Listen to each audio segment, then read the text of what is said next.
I'm joined here today by Filippo Bosco, CEO at Blusense Diagnostics. So first of all, I'd like to welcome you very warmly to our ISNTD D3 conference on drug discovery and diagnostics.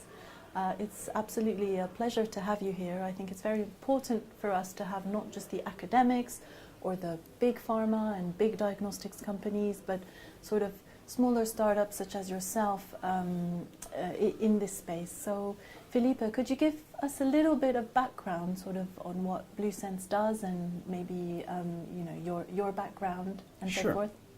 So, well, first of all, thanks for having me here and for the pleasure of giving this interview. So Blusense, it's a small startup. It's a spin-off from the Technical University of Denmark. It was founded by three actually engineers that were coming out from their PhD. And the focus of Blusense is to develop innovative point-of-care technologies for dengue and zika. So the key features of our technology is a combination of affordability, accuracy, and ease of use, which are among the main features that the community of diagnostic of neglected tropical diseases require in innovative tools. I think you've just named there the three top items on the wish list of sort of any professional or researcher working in this field, so that's really important. So you said you're a startup. I'm assuming there are a lot of challenges ahead, but also a lot of milestones that you've recently crossed. So I was wondering, what have been some of the recent successes of Blusense Diagnostics? Sure. So we started our research back in 2013, but we actually became a real company only 2 years ago, actually 2015. So among the major milestones was, of course, getting funding and attracting the right people, scientists and engineers, to jump on board. To go through all the regulatory process in order to move from being an academic startup into a real company which follows certain quality procedures and standards.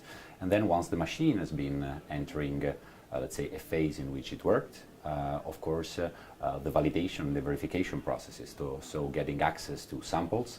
We are based in Denmark. It's not very easy to find dengue or zika samples in Denmark. So getting access to the specimens has been quite a challenge.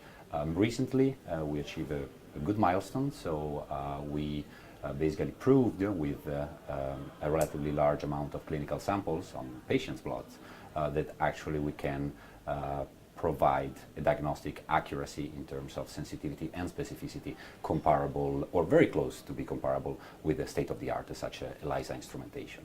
And that's, I would say, recently has been one of our major milestones. That's great. Congratulations. That's important. I suppose the samples is the challenge that most organizations or groups in this area face. So are you at the moment looking for concrete partnerships, or have you got things in place to sort of address that challenge? So the challenge, we had to find our own way. We are a small company. So one of the good things is that our point-of-care device is small and portable. So it's easy to putting into a camera bag, take a plane, and then go to run tests where the samples are. So that's how we have been doing it so far. So we had some partnership in Malaysia, and in Brazil and in Peru, where we could go with our machines and run some initial tests. Of course, getting access to nicely characterized sets of samples, cohort of samples, would be very beneficial, especially ideally to have them in our own lab, so where we could go through and analyze them very carefully and very systematically without always the issue of being only for a few days in a place and then do everything in a sort of a rush. So definitely getting a partnership of people that have availability of samples and willingness to share them together with diagnostic manufacturers, especially small companies, that would be very beneficial. Mm-hmm. And that is something that we try to do at meetings such as this one within our networks. We have quite an extensive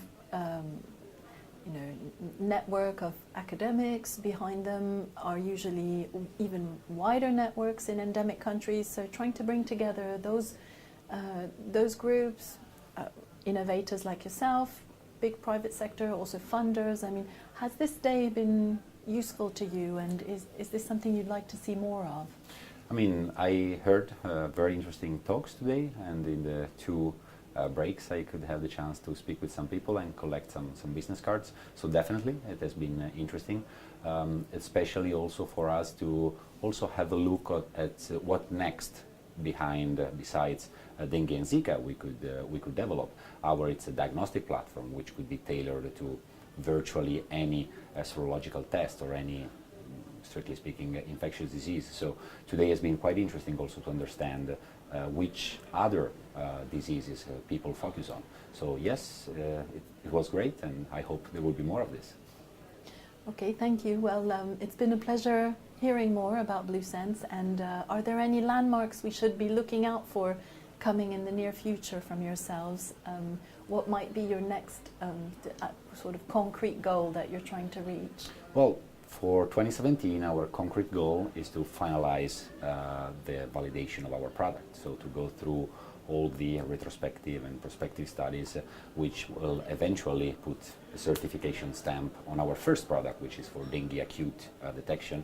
And our landmark is to actually be able to certify our product at the beginning of next year, and ideally launch it in some Southeast Asian countries by, optimistically, Q2 next year. Well, Filippo, we wish you the best of luck with that. We'll definitely keep an eye open for any of those announcements, and looking forward to the rollout of your solution. And thank you for taking the time to speak with us today. Thank you very much to you. Thanks a lot.